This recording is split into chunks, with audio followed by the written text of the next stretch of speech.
These hand pies are made with my Dawn puff pastry squares. I simply take them out of the case, let them thaw for about 20 minutes until they're room temperature but still cold, and then we're ready to make them up.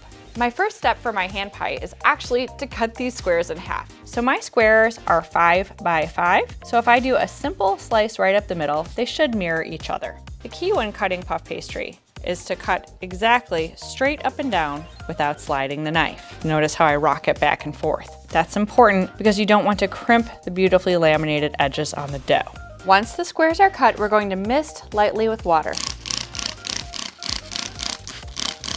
After that, we're going to fill them. I'm using my Dawn Exceptional whole cherry fruit filling. And I like this one because, as you can see, it has whole fruit in it. And that's really what I think about when I think about a hand pie. I'm going to pipe it from one side to the other, making sure to leave a lip.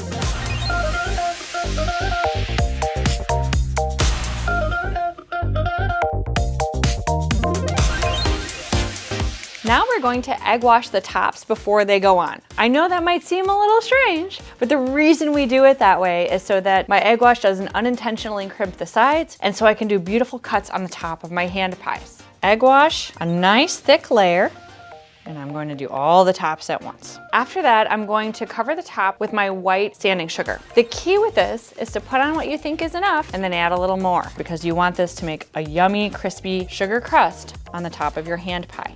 After we sprinkle the sanding sugar, we're going to score the top of these while they're still on the board. This allows the puff to open up completely and also gives it steam vents. I'm going to make 3 cuts that kind of move around in the shape of a C, and I'm going to do that on all of my tops. For those of you that have done classic pastry, it's just like cutting the top of a pativia. Now we're going to put the tops on. Gently seal the top first, bring the sides down gently. See how I'm trying not to hit the middle and just crimping around the edges. You can see how those beautiful cuts open right up already.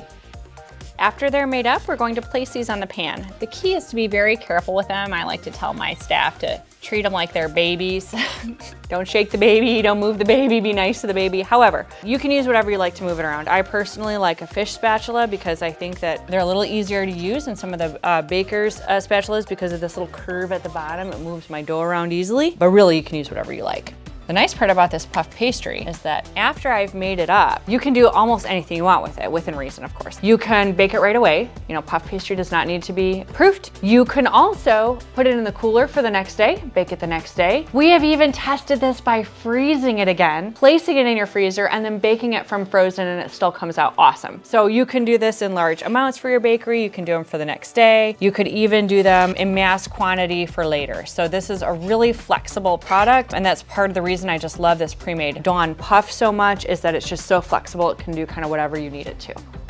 So this is our cherry hand pie after it comes out of the oven. We bake this at 375 until it's nice and golden brown, and let it cool until it's just cool to the touch. And you can see that this product is done. It doesn't need any other decorations. It's beautiful just like this. And if you put one of these in your case, you can pile them on top of each other. You can see the beautiful lamination on the side, and especially this gorgeous sugar crust we talked about.